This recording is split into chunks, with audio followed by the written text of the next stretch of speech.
Hello and welcome to my guide to Tectus on normal and heroic difficulty. Now Tectus is a very fun fight that is absolutely dependent on every raid member knowing the abilities of the boss. In terms of the structure of this guide, I'm first going to give you a quick little intro / overview, then I'll go over the abilities, and then finally I will go over the strategy of the fight. While it is extremely manageable near the start of the fight, stuff gets pretty intense towards the end, to the point where people will just have to watch out for themselves and make decisions using their own personal intelligence, so that can get pretty fun. Now, initially in this fight, you just fight the one boss. However, after he is killed, he will split into 2 shards. These shards share the same abilities as Tectus, and when a shard is killed, it will then split into 4 motes, which also have the same abilities as Tectus.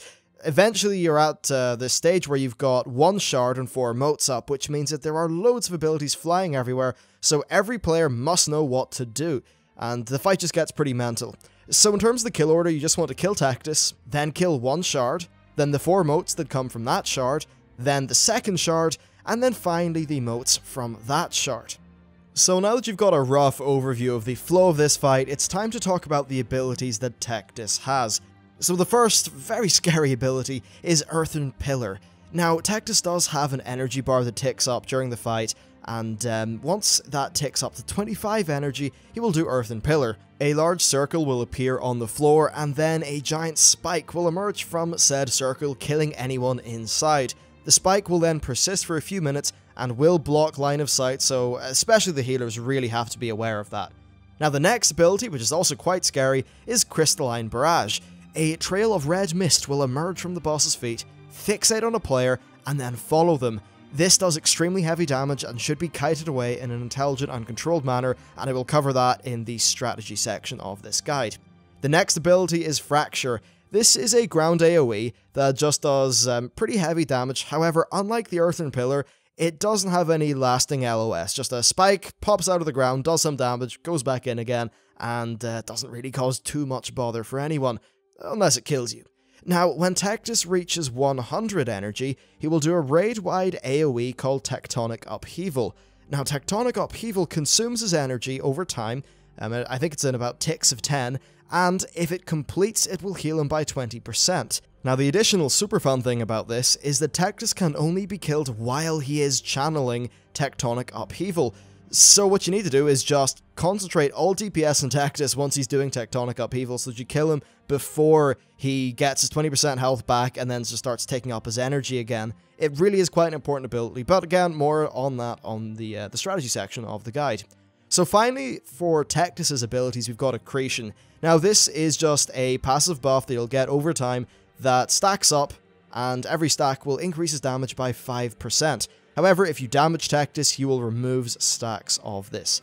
Now that's it for Tectus's abilities, and do remember that these abilities are also shared by the shards and the motes. So if you start off with just Tectus, then fine, all these abilities will be done. If you've got 2 shards, then all these abilities will be done twice. If you've got 2 shards and 4 motes, well, 1 shard and 4 motes, all these abilities will be done 5 times per kind of cycle. So that's why the fight gets super hectic. Now, that's not it. There are adds, and these adds will only spawn during the part of the fight before Tectus has been split up. These small Earth Warpers are the most important. They cast an ability called Gift of Earth. This will shoot a projectile that gives Tectus 10 stacks of accretion if it hits him. Now, if this hits a player, well, first of all, if it hits the player will soak it, which is good, but the player will take massive damage, and they'll get a debuff called Petrification that causes Tectus to gain stacks of accretion and heal if he hits that player. So if you do get Petrification, do not let Tectus hit you. You'll just need to deal with that, and it can be a bit tricky if you are a tank. Now, Gift of Earth cannot be interrupted, but it can be stunned. These guys also do a frontal cone called Earthen Flechettes, or something like that, and it does 130k damage, which is pretty nasty. Now finally, there are Berserkers, who are just the big guys. They're not too deadly though, however they do an ability called Raving Assault. This causes them to dash towards a player, damaging everyone who is caught in the path of the dash. And that's really it as far as the abilities go. Time to talk about the tactics of this fight. One big grain of salt, this is all nice and controlled at the start, but as time goes on, the fight gets pretty crazy and you're going to have to use your own common sense in order to not A, die yourself, and B, kill all your friends, because you don't want dead friends when you're in a raid. Now then, First of all, you want to start off with the ranged and healers in a stack around the room, just like what we're in. If a earthen pillar appears, then the group should move to the left, and if a player gets Crystalline Barrage, they should kite it to the right. It's ideal to mark a ranged player to help just coordinate the stacking.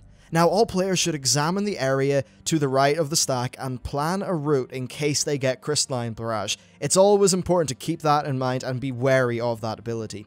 The boss should be tanked around the middle of the room, and melee DPS players must not stand between the ranged and the boss, as Crystalline Barrage will spawn at the boss's feet and then travel towards the ranged players. You just don't want to be stuck in the middle of all that fun. Now, the adds can be tanked by the off-tank, so that they face away from the raid, but are still in melee cleave range. And the reason why you could do that is because, well, the melee people could just passively help out killing the adds. However, if you have a primarily ranged composition, then you can just, of course, tank the adds within range of the ranged stack, and just ensure that they're not tanked in between the boss and the ranged stack for similar reasons as before.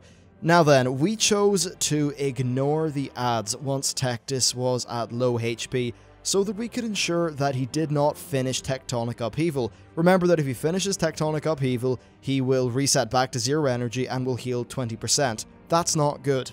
The adds can be cleaned up while Tectus splits into the 2 shards. When Tectus is killed and then splits into 2 shards, one tank should take each shard, and the raid leader should then mark one of the shards, and all DPS should focus on that shard. However, having a bit of cleave damage hit the other shard is certainly useful, as it will keep stacks of accretion under control. This is something that we didn't really implement, we didn't need to, but honestly it would absolutely be an optimization to what we were doing. It was still a sort of rough attempt. When a shard then splits into 4 motes, a single tank should take all of those motes, and this is where you want to use heroism, or bloodlust of course. Just, nuke down those motes one by one as quickly as possible. Remember that every mote equals another set of earthen pillars and crystalline barrages, so you really do need to focus and just get them down one by one and just minimize that threat. Once the first wave of motes is dead though, all that you'll be left with is 1 shard. Then just kill that final shard, have each tank take 2 of the motes that spawns from that shard, kill each mote, and then you're good. Really, the only part of this fight that's tricky is when you've got 1 shard and 4 motes up. That's when you're going to use heroism to help yourself out. As long as you can get across that hurdle or over that hurdle, you'll be fine, and assuming you meet the enrage timer, you will get a kill. So that's it for this guide. Best of luck to you. If you want to check out the channel for daily World of Warcraft content, then be sure to hit that subscribe button. Thank you very much for watching, and I'll see you next time.